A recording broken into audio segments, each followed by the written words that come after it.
چایخانەی مام خەلیل یەکێکە لە چایخانە کۆنەکانی شاری هەولێر و بازاری قەیسەری. ڕێکخراوێکی هۆڵندی سەردانی چایخانەکەی کردووە و لەبەر جوانی چایخانەکە پاسکلێکی پێشکەش چایخانەکە کردووە. من ئێستا هاتوومەتە لای پاسکلەکە و وەستا محەممەد دەمەوێت لە زاری خۆیەوە باسی پاسکلەکە و ڕێکخراوەکەمان بۆ بکە. وەستا محەممەد سڵاوت لێبێ ئەگەر بیتە ئێرە سوپاس دەکەم. ئەگەر بۆم باس بکەیت چیرۆکە چۆن بوو ئەوانەی کە هاتن بۆچی هاتبوون و چۆنش بوو ئەو پاسکلیان پێشکەشی ئێوە کرد. بەخێر بێن زۆر بەخێر بێن. ئەوە ڕێکخراوەکی هۆڵندیە زۆر دێ سەردانی چایخانە مام خەلیل دەکاتن. معجببووم بەجێیەکەی بە فۆرکرۆرەکەی بە شوێنە قەدیمەکەی خۆی بۆ تێمە دەمانەیە شتەی بکەین لە بۆ ئێرە شتێکی پێشکەشکەین کە بمینی وەچی ڕێکخراوەکی هۆڵندی.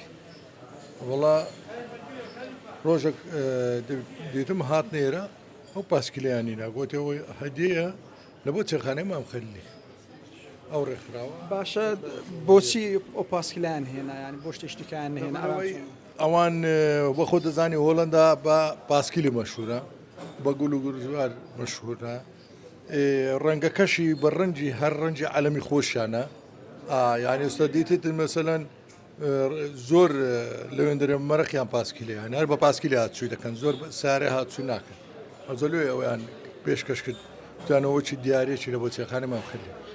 باشە ئەم پاسکلە تێناوەتە ئێرە بەتەمان چی لێ بکەن هەر لێرە دایدەنێن یاخود لێرەمان داناوە لۆ جوانی احتیماریشە بیخینەوە بەر جوانتری ڕێک بێخین یانیەوە بخین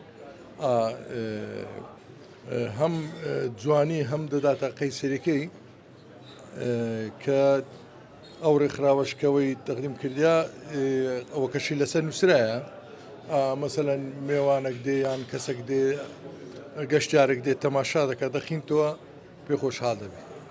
باشە وەستا محەممەد چایخانەی وەستاخەری لە ساڵی 52 دامەزراوە ئێستاش جەناب سەرپەرشتی دەکەیت بەتەمان شێوازەکەی بگۆڕنیان هەر لە شێوازە بەردەوام دەبێت و لە دوای خۆشت بۆ منداڵەکانتی بەجێ دێڵیان چۆنە شێوازی ناگۆڕێ چایخانەی مام خەلیلی هەرکوو بووە هەروا دەمینێ ئەو لەسەر ئەو سیستەمەی دەڕوە برێ جوانکاری کرایە زۆر سوپاسیان دەکەین بەڕاستی هەم قەیسەری هەم چایخانەی مام خەلیلیان جوانکاریان لۆ کرد بەڕاستی دەستیان خۆشوی زۆر سوپاسیان دەکەم سوپاسی حکوومەتی هەرێمی کوردستان دەکەم بەڕاستی ینی شتەی لە بۆ قەیسەری کرد شانازیە ینی ئینسان باسی کات وەڵا زۆر سوپاسیان دەکەین ئینشاڵڵا ئەم من بڕۆم منداڵەکانم ئینشاڵڵا یعنی خۆ تەمەەن هەر برین کابرەگوتە هەر هەتا ناوی یعنی ئەو جاوە خوای گەورە چین و سبێرە و دەبێت.